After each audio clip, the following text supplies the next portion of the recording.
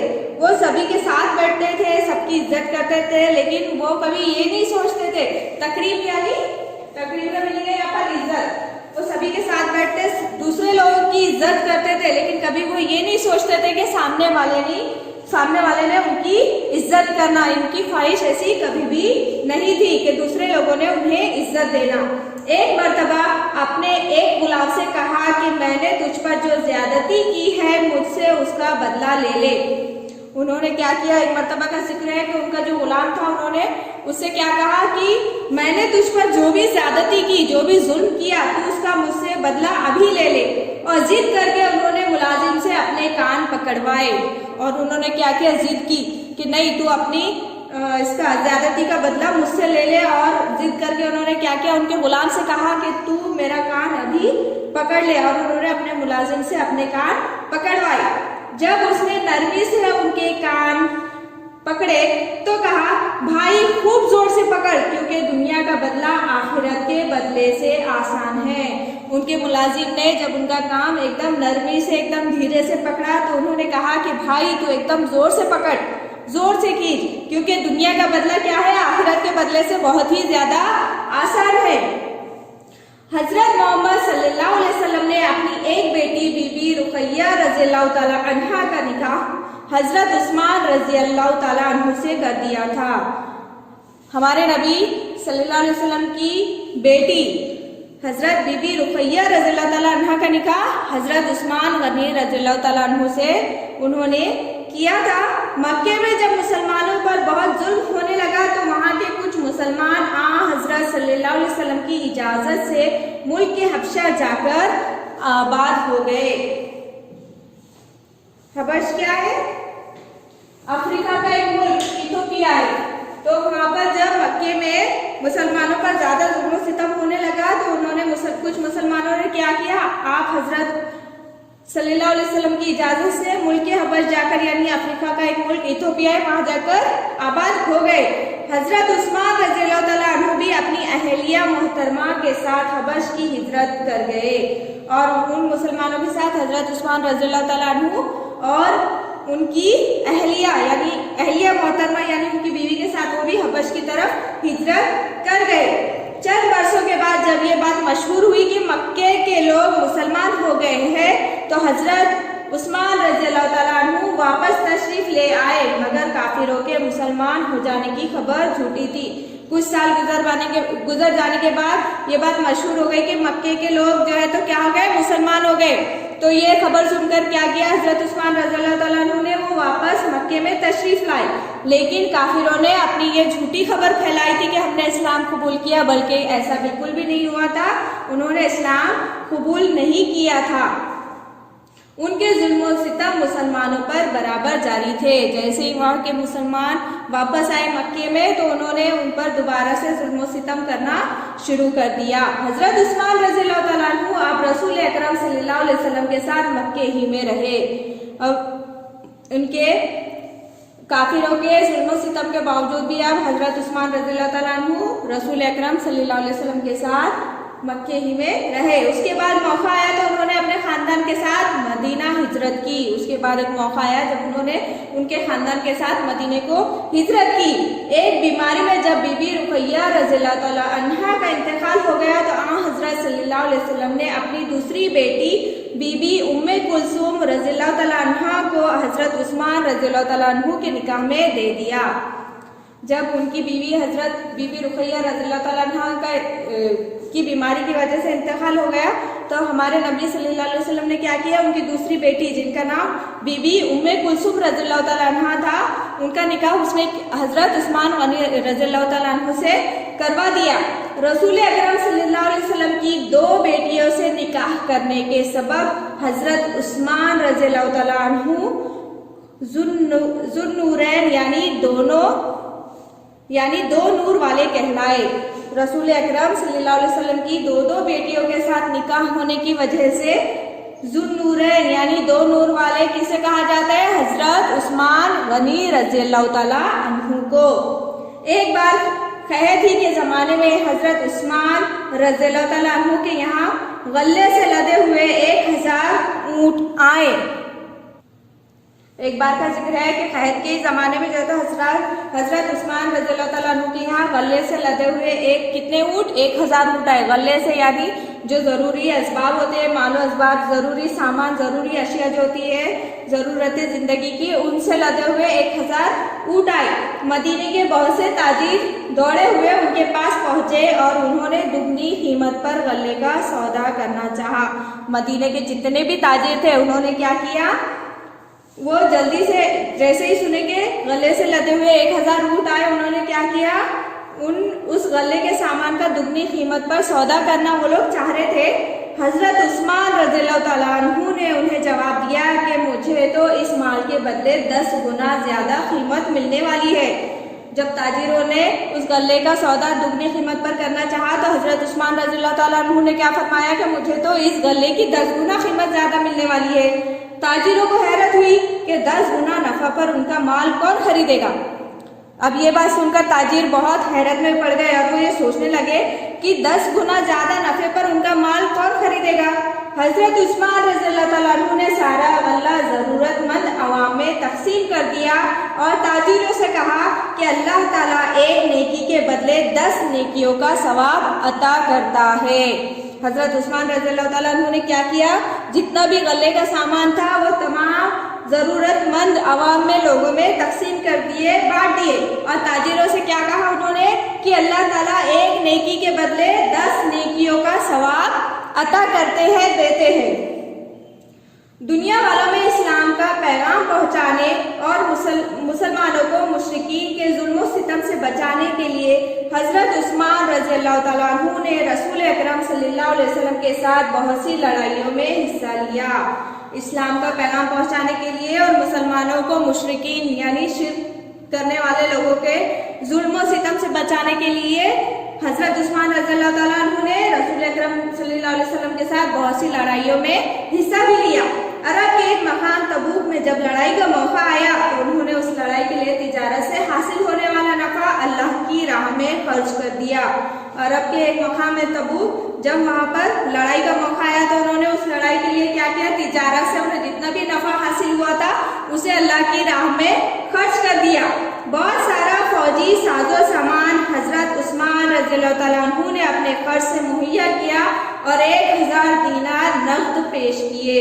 انہوں نے کیا کیا؟ حضرت عثمان رضی اللہ تعالیٰ عنہ نے جو فوجی ساز و سامان تھا اس میں اپنا جو ہے تو اپنے خرچ سے خود کے پیسوں سے جو ہے تو مہیا کیا، خریدا اور انہیں مہیا کر کے دیا، فراہم کر کے دیا، اور 1000 دینار کیا کیا انہوں نے؟ نقد پیش کیے۔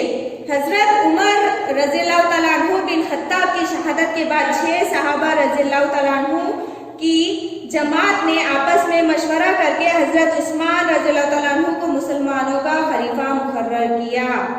حضرت عمر رضی اللہ تعالیٰ عنہ کا جب انتقال ہو گیا تھا، وہ ہمارے دوسرے خلیفہ تھے، اس کے بعد کیا ہوا؟ 6 صحابہ کی ایک جماعت نے آپس میں کیا کیا؟ مشورہ کیا کہ حضرت عثمان رضی اللہ تعالیٰ عنہ کو مسلمانوں کا خلیفہ بنائے۔ ان کی خلافت کا زمانہ تقریباً 11 سال رہا۔ ان کی خلافت کا زمانہ کتنے سال کا تھا؟ 11 سال کا۔ اپنے زمانہ خلافت میں انہوں نے حضرت عمر رضی اللہ تعالیٰ عنہ کی بہت سی باتوں پر عمل کیا۔ حضرت عمر رضی اللہ تعالیٰ عنہ کی بہت سی باتوں پر حضرت عثمان غنی رضی اللہ تعالیٰ عنہ نے ان کے خلافت کے زمانے میں ان کی باتوں پر عمل کیا۔ ان کی اصلاحات سے اسلامی حکومت نے بہت قوت حاصل کری۔ حضرت عثمان رضی اللہ تعالیٰ عنہ نے جو بھی اصلاح کیے تھے، تبدیلی کی تھی، اس سے اسلامی حکومت نے بہت قوت حاصل کر لی۔ بیرونی ملکوں سے آنے والے جزیے کی رقم میں اضافہ ہو گیا۔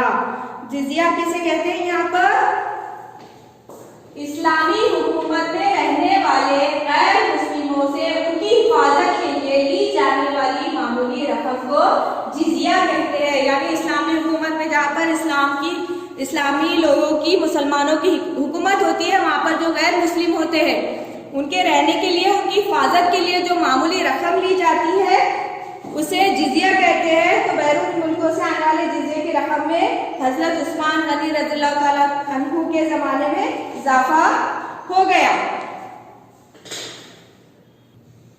تجارت، زراعت اور تعلیم کو خوب ترقی ہوئی۔ حضرت عثمان رضی اللہ تعالیٰ عنہ کے دور خلافت میں تجارت کو، زراعت کو اور تعلیم کو خوب ترقی حاصل ہوئی۔ حضرت ابو بکر رضی اللہ تعالیٰ عنہ نے اپنے دور خلافت میں قرآن کا ایک نسخہ ام المومنین حضرت حفصہ رضی اللہ تعالیٰ عنہ کے پاس رکھوایا تھا۔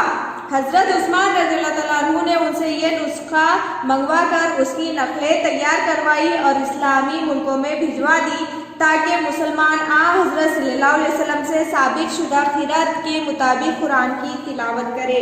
حضرت ابو بکر رضی اللہ تعالیٰ عنہ نے کیا کیا تھا؟ قرآن کا ایک نسخہ ام المومنین حضرت حفصہ رضی اللہ تعالیٰ عنہ کے پاس رکھوایا تھا۔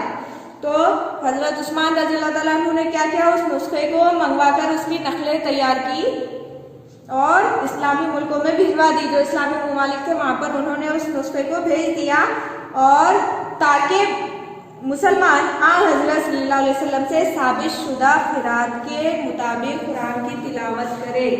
قرأت یعنی قرآن پڑھنے کا جو طریقہ ہوتا ہے، حضرت عثمان رضی اللہ تعالیٰ عنہ نے کیا کیا؟ اسے جو ہے تو مسلمانوں کو، اسلامی ممالک کو بھیجا۔ وہ یہ چاہتے تھے کہ حضرت محمد صلی اللہ علیہ وسلم سے جو ثابت شدہ قرأت ہے، یعنی ان کے مطابق جو صحیح قرأت کرنے کا، قرآن پڑھنے کا جو طریقہ ہے، وہ تمام اسلامی ممالک کو پتہ چلے اور وہاں کے لوگوں کو پتہ چلے۔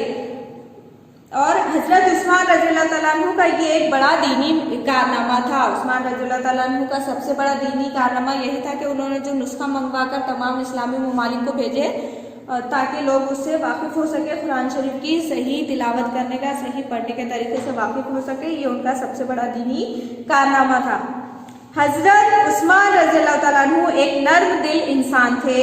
ان کی نرم مزاجی کا فائدہ اٹھا کر بعض لوگوں نے ان سے خلافت چھوڑ دینے کے لیے کہا۔